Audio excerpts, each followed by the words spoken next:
And now to Wisconsin. After more than a month of searching, a 13-year-old boy is still missing. Authorities believe he may be trying to survive in the woods alone and live off the grid.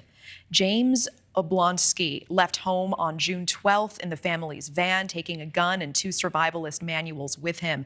Now, the van and his father's cell phone were found ditched hours later with no sign of James until investigators started finding makeshift campsites inside of a state park.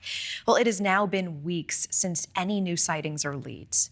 We do want to bring in NewsNation national security analyst Tracy Walder. She's also a former CIA officer and FBI special agent. Tracy, thanks so much for your time. Thank you so much for having me, Natasha. You know, Tracy, the father told NewsNation that his son was gifted these survivalist books. One of them came from his grandparents recently. And of course, this family is so worried. They say he has never spent a night alone in the woods before. What are your thoughts on where the investigation stands now?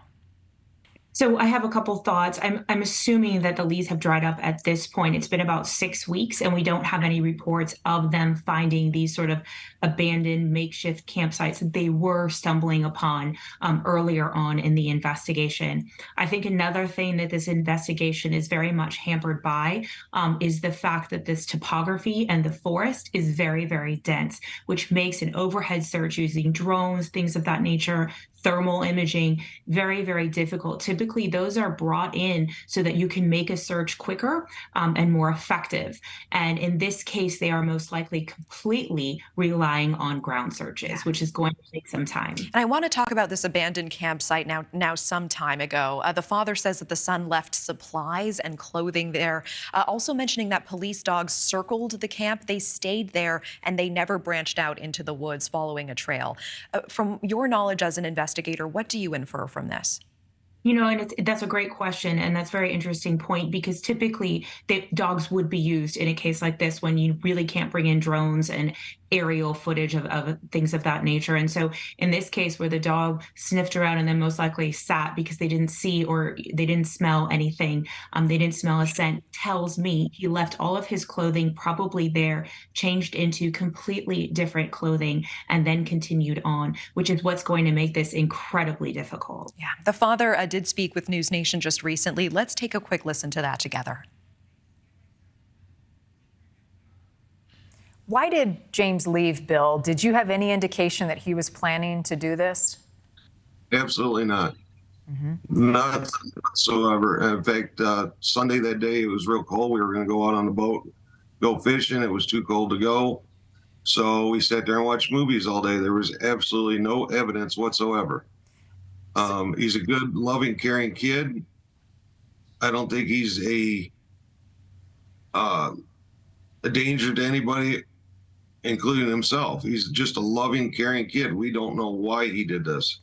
So where is the idea that he's a survivalist, that he wants to live off the grid coming from? Is that something that he had shared? Did he leave any documents or a note behind? Tell me where that evolved. He did get a survivalist book a couple years ago, his old military one. Then he got one for Christmas from his grandparents, or Christmas or his birthday. He never said anything to us about wanting to live off the grid, but he did make some statements to some of the kids at school that he did. I never knew about it. If he had wanted to do this, we would have set it up where he went to the family farm and spent a couple days, you know, and had to check in. We would have met what he wanted to do, but I had no idea he wanted to do this. So the family says that they didn't see this coming and that all that he had shared with them for 2+ years is that he really wanted to join the Air Force one day. Later, they find out that he did share this idea with classmates. What do you make of this?